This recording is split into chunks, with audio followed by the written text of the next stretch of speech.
Hello and welcome back to Radiant Dawn 0% Growths. We're on Chapter 2.1. I know I've complained in both my level design review as well as when I actually played it that 1.9 is the worst chapter in the game. I might have actually changed my mind about that. At the very least, I think this is probably the worst chapter in the game in a 0% Growths context. Or maybe in a no transfers context or something like that. I don't know. And to that end, I'm going to actually just start playing the chapter and then circle back around at the end to talk about some of the details, because this chapter has so much variance. I need to restart it so many times just to try to get a run through it that I don't want to spend a bunch of time talking about it and then have to restart anyway. So I'm just going to go and try to take this guy out with Nephany. Okay, that miss could be really nice. Brahm's gonna come visit this house. Gonna get a steel axe.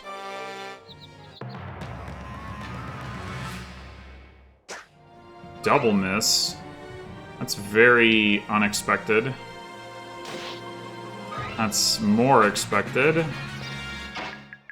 We can finish this guy off, hopefully. Yes.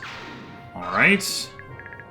And then Brahm is gonna go set this guy up to go down fully.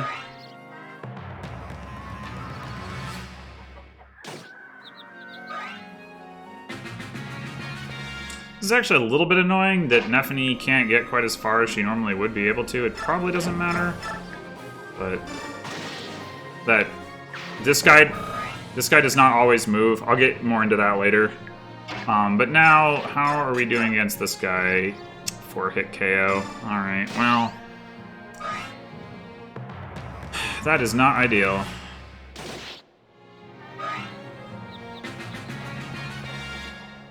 Okay, so something we need to look at now is, since we have the opportunity, should we have Nephany take this guy out?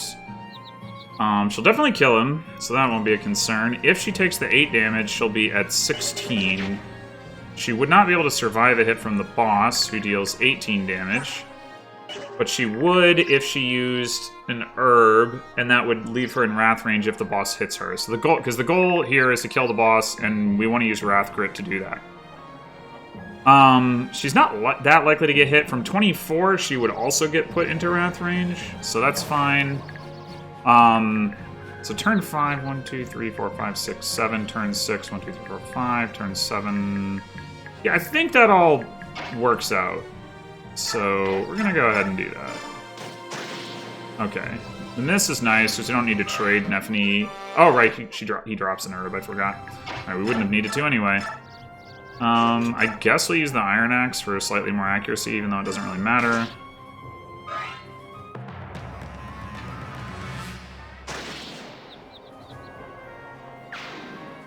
Alright.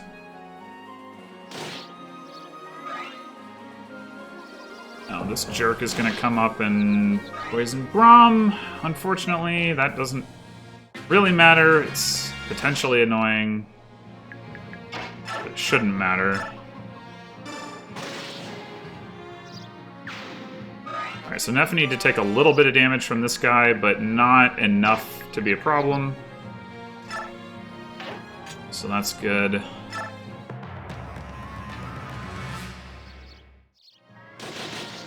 Heather shows up.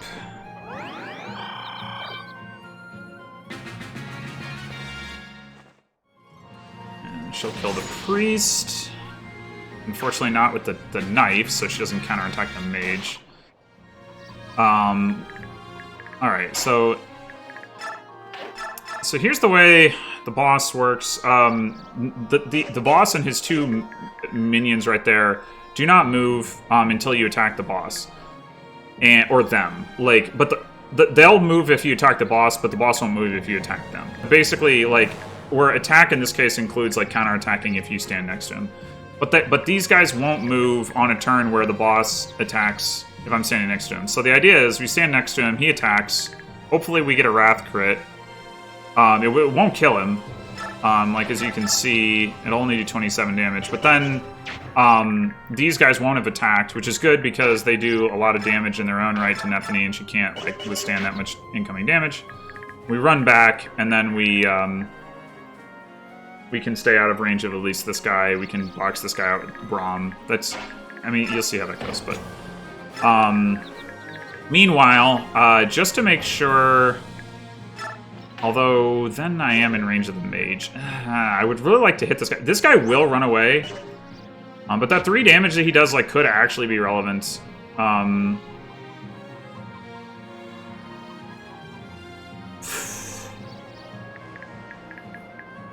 Let's see, this guy does 25. Yeah, we can't do that. We're just gonna not.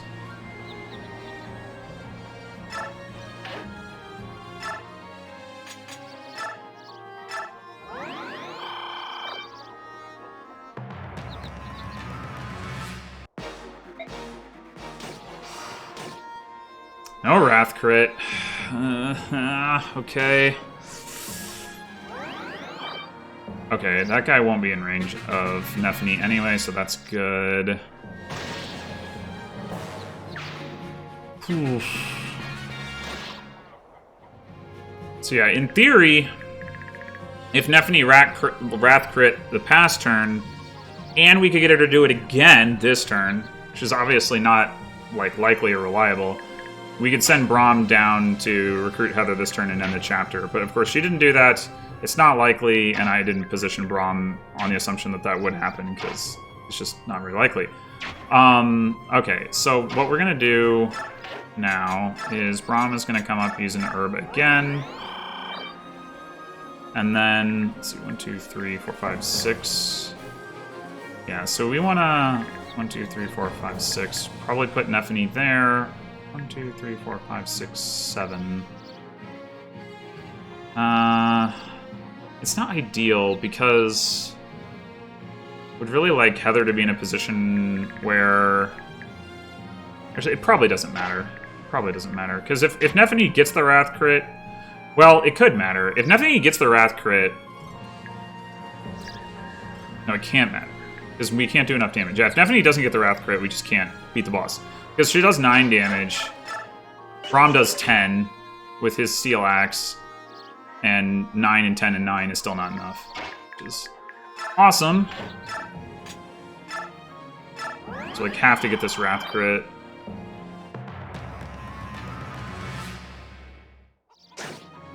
Come on! Dang it! Alright, well, we can still... Oh, no, we can't, because he missed her! Damn it!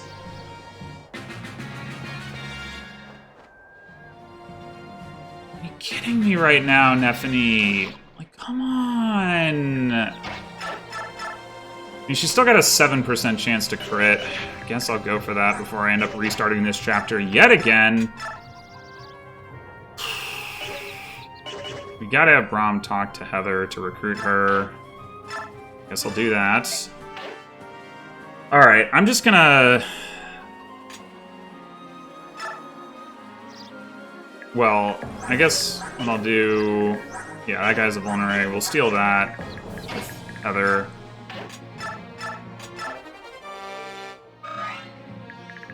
Okay, I'm gonna go ahead and save state this. Hope that... So, my understanding is that the way Radiant Dawn's RNG works, it's based on what tile you attack from. So I'm going to try tagging from all 4 tiles and see if I can get this. If not, I'll just have to start the frickin' thing all over again. Yeah, that's why I hate this chapter. I mean, yeah, I could take another turn, you know, but... I'm trying to low turn this. I guess I'll go ahead and waste my time talking about stuff that then I'm going to have to scrub and re-record. Which is to say, this chapter, how it works in the units. So, first of all, these brown units, we killed a couple of them. There was the guy with the Venom Sword that starts here, the guy with the hand axe that starts down here, and then this guy who starts up here. They all have a randomized AI, which means they sometimes attack and sometimes don't. They'll always run away for healing if you do hurt them. But if you don't hurt them, and I mean if they have any damage whatsoever, but if they don't have any damage, they may attack you, they may not. You have no way of knowing, which is really frustrating. Then what else is there to say about the chapter? There was the guy with the javelin that I had Nefany attack on turns 1 and 2.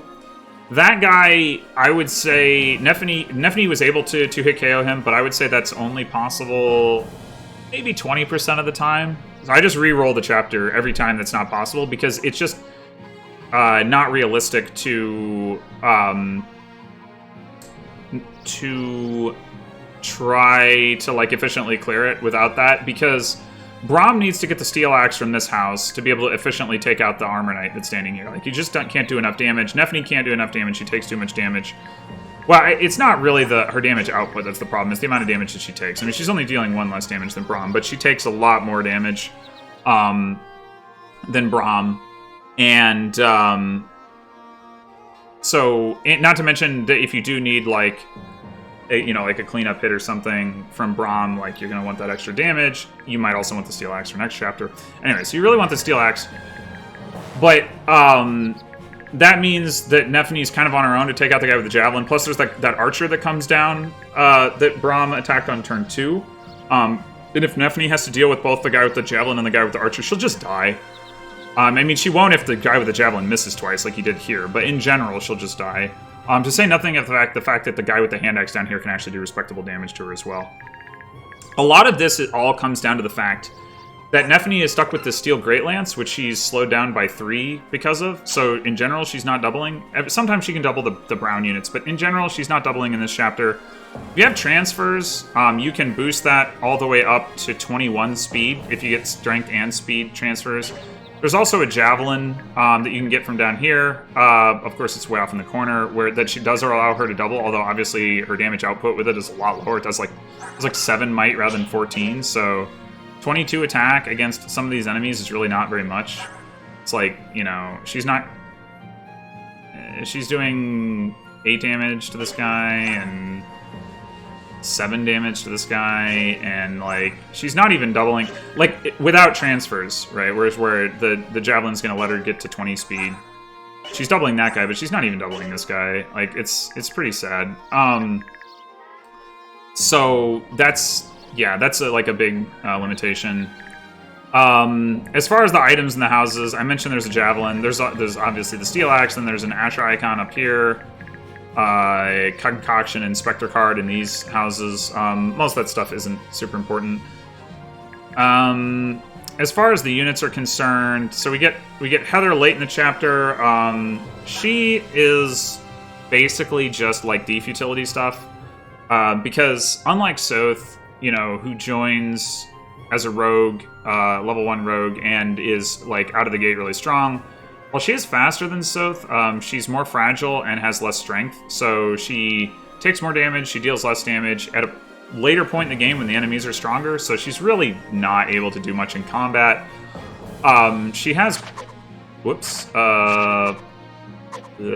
she has pass. Not super relevant for her, but it can be a nice skill to put on somebody else when we get the opportunity to do that. There's not a lot of chests to open in this game in general, so her utility in that sense isn't like amazing. But there is like a lot of stuff that you can steal if you want to. It's less so, at least in this game, than in Path of Radiance, because unlike in Path of Radiance, where basically any non-equipped weapon was potentially stealable, there are some weapons that like have locks on them, the way that like his weapon has a lock on it, but like they can have, like this, you see this guy, the steel sword is equipped but doesn't have a lock on it. If it has a lock on it, you just can't steal it. And there are some enemies that have secondary weapons that have locks on them, so you can't steal them. But in general, as with Path of Radiance, like pretty much any enemy that has like a secondary weapon, or a healing item or something, you can steal it. Which means there's a fair amount of opportunities for theft. Although it is worth noting that her 15 strength means that, like, for example, you couldn't steal like a steel Great Lance, which actually can be relevant because Braum has disarm. Disarm's super unlikely to go off, although we did see it go off against the Armor Knight over here earlier, I think. But there's supposed to be, I mean, the idea is like you disarm an enemy and then you steal their weapon, but this is like so unlikely to actually work that it's really not relevant. Anyway, and then we got Nefany, of course, has Wrath, which I've been trying to use to set up the boss kill. You've seen that on Edward. You know how that works. In terms of long-term investment, I've already basically alluded to the fact that Heather's not a combat unit. You use her to do thief stuff, and then that's it. Braum and Nephany, you've got to use them to get through this chapter. You got to use them to get through the next chapter, and they can contribute in 2E, although not so much if you're going to just one-turn it with Har. After that, in Part 3, they're really not relevant units. Like, if you were going to invest in one of them, it would be Nephany. I kind of talked about this with Marcia last chapter, where you have some chapters where you've got some units that are not that impressive, and you might as well pick one of them to feed kills to, and that would be Nephany. This is assuming you're playing in a growths context. And especially if you have transfers for her, like, that can work well enough, but it's not... Like, it's even less impressive than doing it with Marcia, because Marcia at least flies, and she has more chapters where she's in that position. Like, Nephany pretty much just has this chapter, next chapter, and 2E, and like unlike Marcia in some of her chapters, there are some like overpowered units that can just like wipe the floor with the enemies in both 2.2 and 2E. Whereas in 2P, 2.3, and 3.9, even Joffrey in 2.3 and 3.9, like, isn't like just obliterating all the enemies necessarily. And of course, as a flyer, she can get to enemies that he can't. So there's like more of a case there. So the point is, this is a long-winded way of saying, like, Nephany can be a unit to invest in, but like the return over like whatever else you would be doing instead is like really marginal. So yeah, they're just not very relevant units in the long run, and not even that relevant in the short run. Anyway, all right, let's see if we can get that Wrath crit. Attempt number 1. Nope. All right. Let's try again. Attempt number 2. Nope. This is the first time this is the first time I've actually used, like, loaded a state as opposed to just saved it on one of these. I'm wondering if... I'm getting the same outcome here. I'm wondering if the... Oh.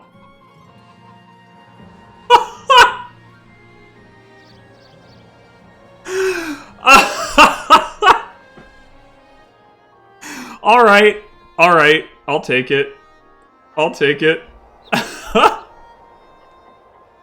I didn't even consider that possibility.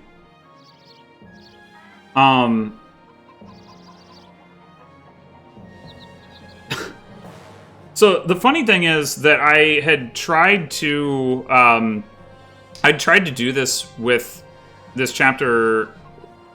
How do I want to say this? I had played a previous successful run of this chapter where I had to load a state for a different reason, not to set up the Wrath crit, but an earlier thing, and I realized that like it was basically just a mistake, and I just wanted to do another run of it where I didn't have to do that. And now, you know, here I am having loaded a state again, and it turns out that I didn't need to again. So I kind of feel like an idiot, but at least in this case, it was like there was nothing for me to do but to try to get the crit, whereas in the other case, it was something where it was completely avoidable, as it turns out. I wasn't sure at the time, but anyway, it doesn't matter. Probably nobody who's watching this cares about that. I guess... yeah, I guess I'll take it, even though I kind of look like an idiot for loading it twice, only to find out that I didn't need to probably load it at all. There's still an open question for me about how Radiant Dawn's RNG works. Like, you can't just like do like the arrow stuff that you can do in the GBA games and in Path of Radiance, like arrow wiggling to burn RNs, apparently. it works some other way. And supposedly part of that is based around like what tile you attack from. But I was getting... I did another run where I was doing this, and I attacked from like all the different tiles, and every time I got the same outcome. And I couldn't wait for the enemy phase because Nefany was dying in that one. And now here we are. I got the same outcome 3 times, so I'm starting to question the accuracy of that. Of course, I mean it could just be coincidence, but who knows? Anyway, so that's chapter 2-1 in 8 turns. It's a horrible, horrible mess of a chapter, and I am not going to try to do this again without loading states. It's just like way too frustrating. I want to be done with it. So, thanks for watching, and I'll see you next time for chapter 2-2. Until then.